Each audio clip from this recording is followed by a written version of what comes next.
Aqui a palavra do Senhor, nós vemos um profeta chamado Ezequiel. Eu quero que você repita nessa noite: profeta Ezequiel. Profeta Ezequiel. Diga nessa noite com fé: profeta Ezequiel. Profeta Ezequiel. Pergunta para o seu irmão: você conhece o profeta Ezequiel? Nem eu. Não é da minha época. Não é da minha época.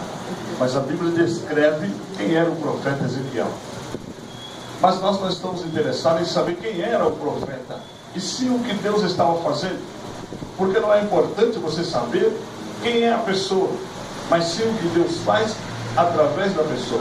E a Bíblia diz que o profeta Ezequiel tinha uma certa intimidade com Deus, apóstolo Rivas. E a Bíblia diz que o profeta Ezequiel agora é levado pelo Espírito de Deus e tem uma visão. Diga: todo profeta. Todo profeta Precisa ter visão. precisa ter visão. Bom, profeta sem visão não funciona. Ele precisa ter visão. Profeta que não tem visão, ele não tem revelação. Profeta que não tem visão, ele não tem direção. O profeta não é aquele, bom, da minha época, quando eu aceitei Jesus, ele disse: eis meu servo que eu te digo. Hoje o profeta é mais ousado, né? Ele aponta para você e diz: assim diz o Senhor. Quando eu aceitei Jesus, não era assim.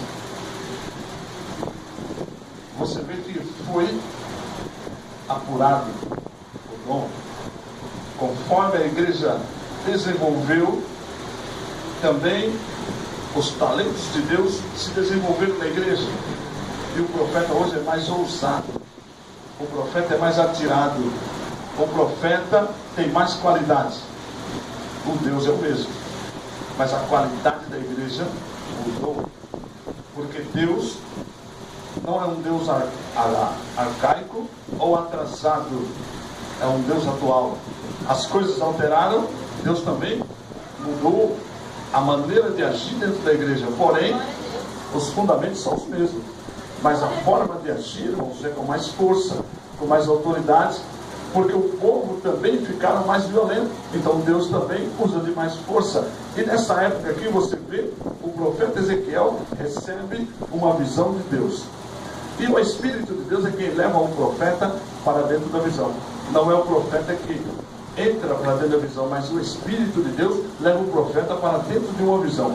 É muito importante você entendermos que o profeta é preciso ser conduzido pelo Espírito de Deus. E o profeta Ezequiel tem uma visão. Ele para num lugar, talvez, desse nível, e ele diz que o Espírito de Deus coloca ele num lugar mais ou menos desse nível.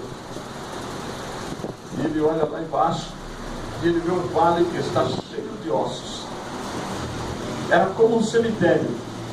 Era como um campo de batalha onde se perderam a batalha e todos estavam ali amontoados ossos.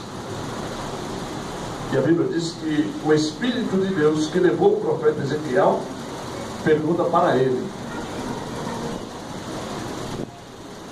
poderão reviver esses ossos? O profeta Ezequiel é interrogado, é indagado: poderão reviver esses ossos? Levanta a sua mão. Diga: o profeta. O profeta. Diga: o profeta. O profeta. Precisa ter a primeira visão. Precisa ter a primeira visão. Aponte para você. Diga: eu também preciso ter a primeira visão. Querido, não adianta, se você quiser fazer alguma coisa, você chegar e dizer assim: Senhor, eu preciso. Ele diz: o que você está vendo? A bispa foi bem feliz, a minha esposa, quando ela chegou aqui, disse: olha, o coxo era coxo. E quando ele chega diante de Jesus, Jesus pergunta para ele: o que você quer que eu te faça? O cego era cego. E quando ele chega diante de Jesus, Jesus diz: o que você quer que eu te faça?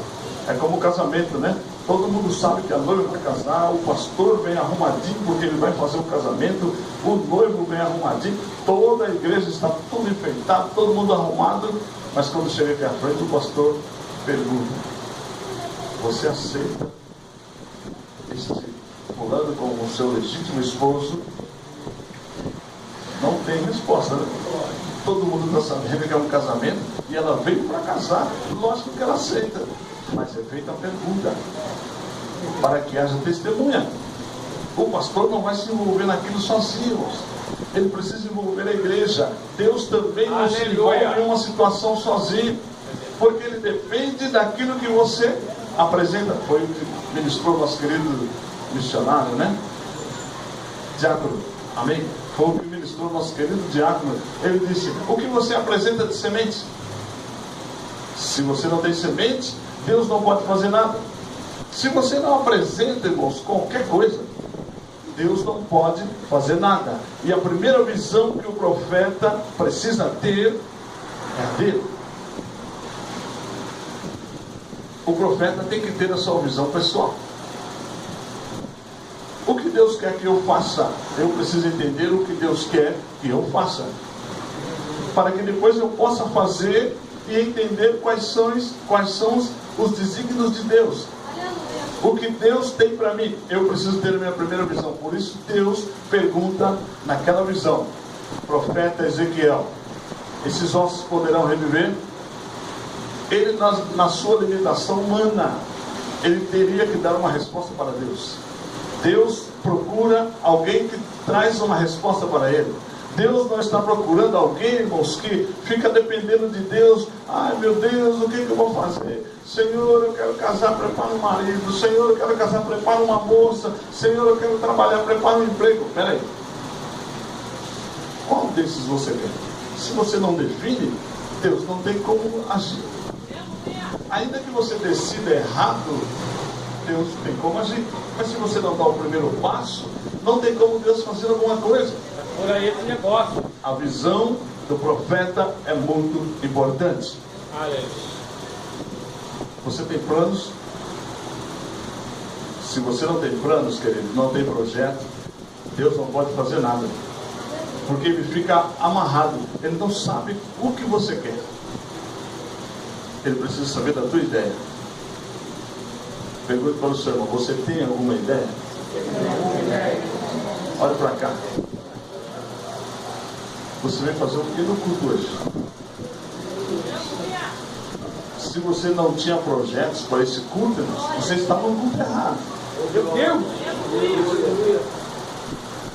Porque a Bíblia diz assim: os pensamentos do homem, mas a resposta certa é de Deus.